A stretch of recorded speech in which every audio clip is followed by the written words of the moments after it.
Oke, kok ini ada lagi yang mau nanya, kira-kira sebetulnya asuransi kesehatan dan investasi kayak gitu. Mungkin nih dia apa ya concern kira-kira di 2023 apa aja sih yang perlu dipersiapkan kok kayak gitu kan. Dari Koko sendiri menurut Koko kayak gitu. Oh, kalau di Atur video gue apa harus kalau di video gue tuh gue saranin 5 di YouTube channel Financial aku tuh gue saranin 5. Coba kamu lakuin financial check up dulu, ya kan?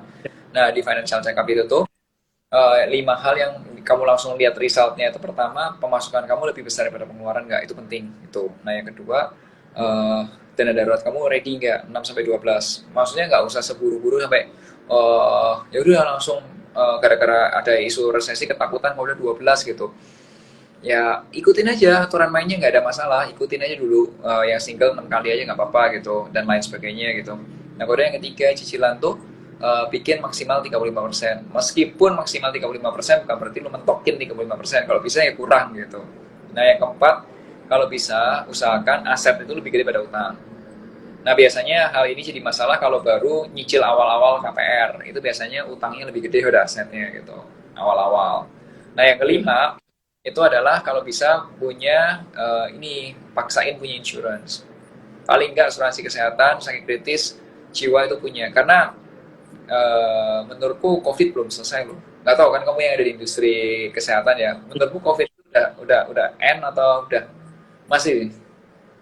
sebetulnya kalau kita lihat masih tapi memang bahaya infeksinya itu lebih rendah sih dibandingkan kemarin. Tapi ya tadi Hmm. sebetulnya ya ada beberapa concern yang memang gue bilang apa ya unconditional case kayak kemarin lagi rame anak-anak banyak yang menderita gagal ginjal akut kayak gitu kan. Dan Nah itu ada beberapa berita kenapa? negara negara lain nggak ngeributin sirup sirup apa obat-obat yang mengandung sirup glikol apa gitu, ethylene Ya glikol ya. Ya, etilglikol dan diethyl glikol gitu, diethyl glikol. ya cuma di Indonesia tuh yang ngeributin.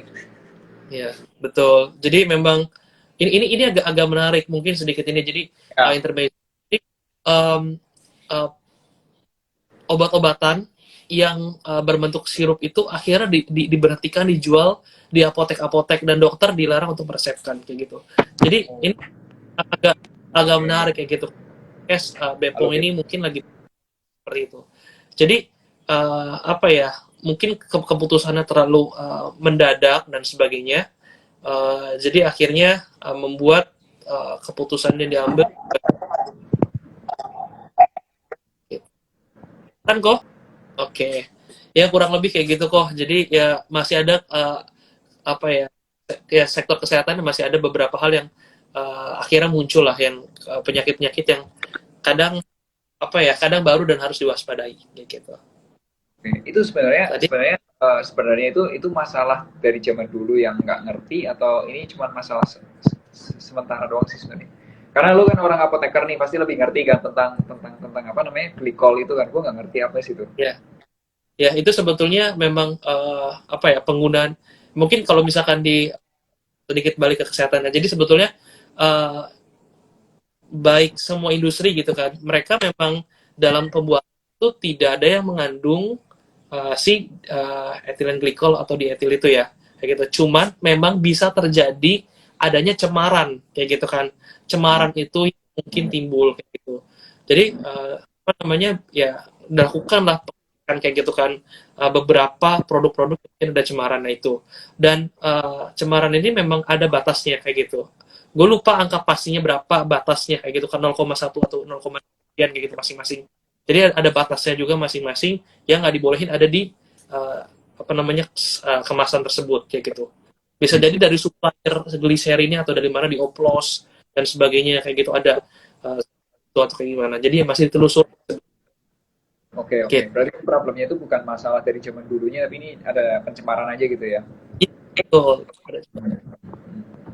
lanjut kok Nah, tadi asuransi tadi baru kedua financial check up terus itu dari financial check up itu langsung diberesin. Kalau misal kalian belum beres, kalian mulai beresin dulu. Karena dari situ ketahuan kan kita kuat nggak nahanin nahanin terjadinya resesi atau enggak. Nah, udah yang kedua sibukin aja diri kalian. Biasanya tuh gara-gara saking nganggurnya sih nonton gitu kan, kau udah jadi separuh sendiri gitu. Tapi kalau kamu sibuk sendiri ya dengan pekerjaan, dengan kesibukan kamu sendiri, nggak sempat nonton gitu-gituan atau apapun itu tuh ya sudah lewat-lewat aja gitu. Gitu. Jadi kayak Iya. ya at the end kalau buat kayak aku fit gini ya fit ya. Kalau aku lihat konten yang memang nggak cocok sama aku ya sudah, nggak usah bawa hati, udah langsung aja swipe atau pindah Hmm. gitu, sesimpel itu gitu. Dan menurutku nggak ada salahnya teman-teman ya coba baca buku. Nah aku pun juga sebagai ya boleh dibilang entrepreneurs muda gitu ya yang masih banyak belajar, aku pun juga merasa ini fit, merasa kayak kemarin tuh jadi apa ya, jadi panik sendiri gitu loh, tau nggak, gara-gara apa, ternyata ada research teman-teman. Rata-rata CEO di Amerika Amerika ya itu membaca buku dalam setahun, jumlahnya lu tau nggak kira-kira berapa? Kayaknya gue pernah baca juga, kayaknya sampai 200 ya, atau berapa? Enggak, tahun 60 buku. Oh, 60 banyak. 10 buku. Gua aja sampai sekarang itu baru nyelesain, mungkin ini udah baru baru buku ke 10, Hmm. sebulan satu gitu kan. Ya, makanya itu kayak, hah, yang aku lakuin itu cuma seperenam dari ya mereka orang gitu, kayak wow gitu, kayak jadi kayak ini fit, kayak apa namanya, eh kayak panik sendiri gitu, kayak merasa tertinggal gitu, padahal itu ketakutan, itu kecemasan itu cuma ada di otakku aja, ya ya anything nggak happen, nggak ada jadi apa apa gitu. Nah Hmm. tapi Hmm. ketika fakta itu aku ngerti, akhirnya aku merubah caranya fit. Jadi aku membaca buku itu bisa sehari, aku tambahin lagi porsinya dengan cara apa? Ketika misalnya nih kayak gini ya, fit, meeting gitu seharian ini kan aku banyak ketemu meeting orang. Nah kadang-kadang kan ada orang juga yang jamnya fleksibel ya, fit ya, telat ya, janjian Iya, jam iya. berapa gitu. Nah biasanya dulu aku pakai buat nonton Instagram, YouTube, TikTok gitu. Aku nonton-nonton doang gitu. Nah sekarang aku pakai buat baca buku sama dengerin musik. Wow. Nah jadi Ya. kayak nggak kerasa udah orangnya datang, kok udah oh ternyata udah gini gitu. Dan moodnya terjaga, karena kita kan baca buku kan kita nggak emosi ya, kita nggak marah-marah kan kalau lagi baca buku kan, moodnya Ya. normal aja ya. Tapi kalau nonton konten itu tuh moodnya bisa bisa swing, Hmm. bisa emosi, bisa takut, bisa marah, bisa ketawa dan lain sebagainya. Jadi moodnya itu bisa swing. Jadi itu nggak enak gitu. Kalau buat aku mau ketemu orang, moodnya swing itu nggak enak. Tapi kalau misal moodnya normal, enak gitu. Nah makanya akhirnya setelah aku rubah, ternyata aku baru tahu yang awalnya tadinya cuma kecemasan di otak, tapi ketika aku rubah responku dengan cara hal-hal simpel, nunggu orang aku baca buku, itu berubah. Sama halnya resesi, Fit. Jadi kalau orang-orang mikir resesi itu menakutkan, bisa jadi kamu mungkin lagi nganggur, lagi nyantai-nyantai, kalau lihat konten ketakutan sendiri. Kenapa nggak? Ya udah, doing something aja. Itu. Yes.